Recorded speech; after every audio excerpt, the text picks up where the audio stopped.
Indian retail industry is a dynamic in nature but not static.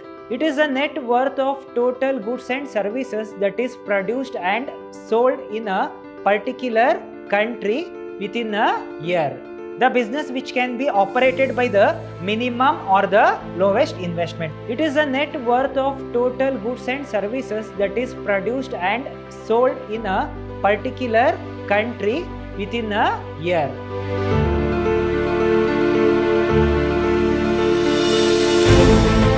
Hello everybody, a warm welcome to One and All. I am Mr. Hemant Kumar, Assistant Professor, Department of Commerce and Management, Vidhyaashram First Aid College, MYSURU, the Temple of Excellence.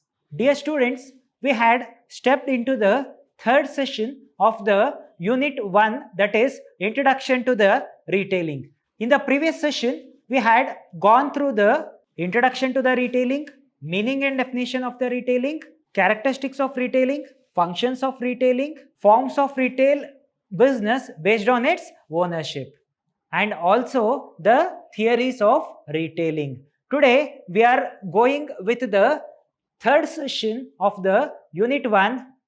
In this session, we are going with the concepts of retailing business in India, types of retail business in India, factors influencing the retail business in India, and also the international perspective of retail business. The concept is present Indian retail scenario. It is the present Indian retail condition.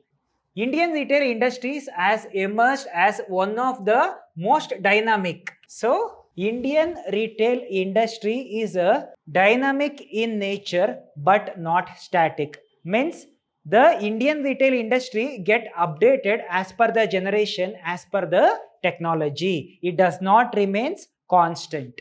And fast growing industries due to the entry of several new players. So, Indian retail sector is a fast growing industry among all the industries, where there are various participants which came to the competition with the Indian retailers. That is nothing but the entry of the foreign retailers to the India in the name of globalization, where the competition get arised for the Indian retailers. It accounts for over 10% of the country's gross domestic product. So, what do you mean by gross domestic product? It is a net worth of total goods and services that is produced and sold in a particular country within a year. It is known as the gross domestic product. So, and around 8% of the employment. Retail industry hold around 8% of the employees in the retail industry. India is the world's 5th largest global destination in the retail space. It is expected that within 2032, India is going to reach the 5th place globally in the retail sector. The retail sector in India is expected to reach a whopping of 2 trillion in the 2032. According to the recent analysis of the Boston Consulting Groups. Types of retail business in India. There are various kinds of retail business in India. We had categorized the various kinds of retail business into 3 categories. The first one is the low investment business. Low investment business means the business which can be operated by the minimum or the lowest investment. The best example for the low investment business in India is Kirana shop and petty shop or tea stall is the best example for the lowest investment business, where these kinds of shop can be established by the minimum investment from 1 lakh to 5 lakh rupees. We can start this business from 1 lakh to 5 lakh rupees. The second one is the medium investment business. All the kinds of retail shop or the departmental stores are the examples for the medium investment business, where we can establish this kind of business by the investment of 5 lakhs to 10 lakh. The next one is the high investment business. We can start the business with the highest investment. The best example is malls, bikes and the car showroom are the best examples for the high investment business where the investment exceeds 10 lakh rupees. We can start such kind of business with more than the 10 lakh rupees of investment. Moving forward, factors influencing the retail business in India. There are some factors that is influencing the retail business in India. Which are those factors? The first one is the growth of consumers. The growth of consumer may lead for the growth of retail sector in India, because if the growth of consumer happens in a nation, it will lead to increase in the retail outlets. So hence we can say that growth of consumers may lead for the growth of retail sector in our country. The next one is working population. So as we know, as the working population in the nation increased, it will be result in the purchasing power of the inhabitants. It will be resulting on the purchasing power of the inhabitants. Hence, it is an advantage for the retailer to grow his business in a wide range. The next one is a value for money. It is the duty of the manufacturer to produce the product that is worth for the money. The reason is the consumer mindset is, if I am going to purchase that product, how the product is helpful for me? Is it affordable in cost? It is the duty of the retailer to provide the product that is worth for the money. None of the consumer are going to purchase the products blindly. Hence, they are going to think in 360 degree and after that they are going to purchase the product. Hence, if we provide the product that is worth for money, it will be very helpful for the customers and also to the retailers. Rural market. More than 60% of the inhabitants of our nation are from the rural background. The retail industry had stepped into the rural market for the business purpose. Hence, there is a growth for the retail industry after stepping into the rural market. The next concept is corporate sector.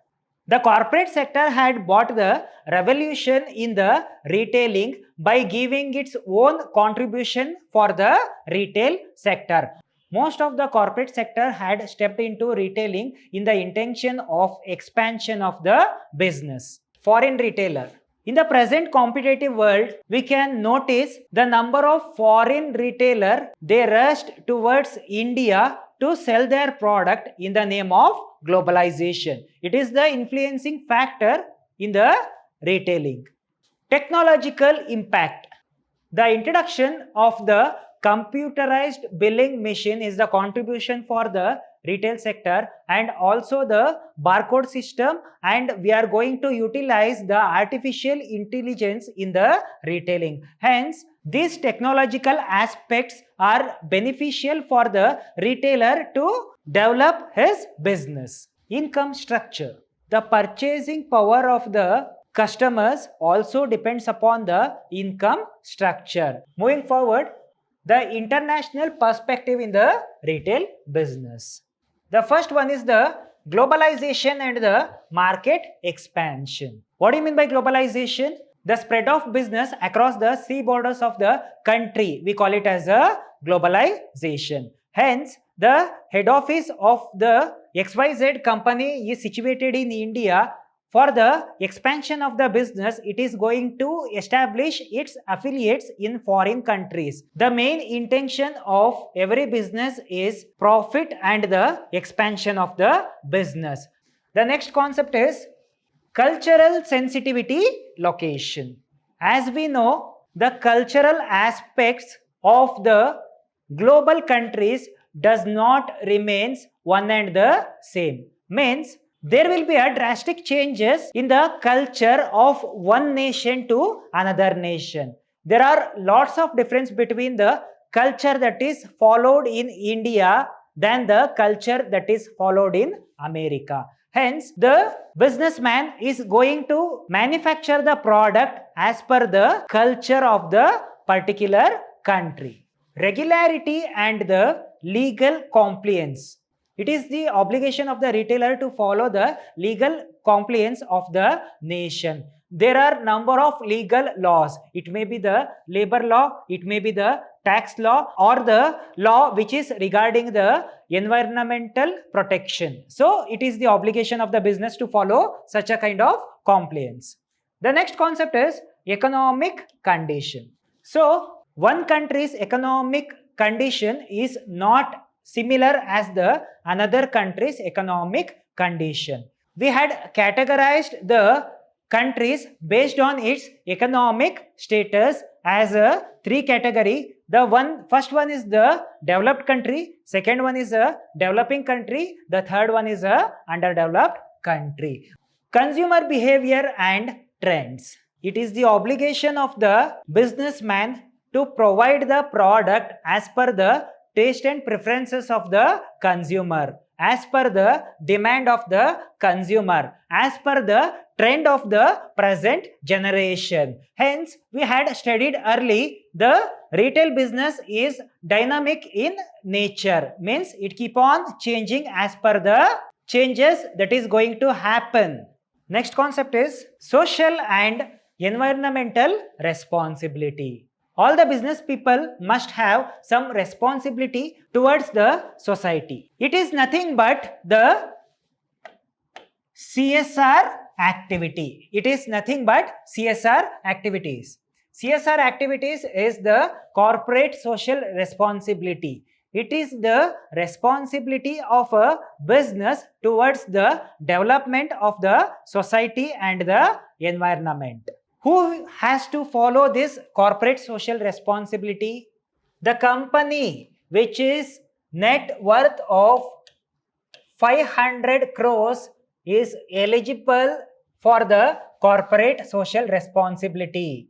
The company which turnover is more than 1000 crore per annum is responsible for the corporate social responsibility. The business which is making a profit of more than 5 crore per annum is responsible for the corporate social responsibility. India is the first country which make this corporate social responsibility compulsory. According to the Companies Act 2013, it is the responsibility of the businessman to contribute around 2.5% of his profit. He have to contribute around 2.5% of his profit towards the society. Here we had successfully completed the unit 1, that is introduction to the retailing. In next session, unit 2, that is the consumer behavior in the retail business. Thank you.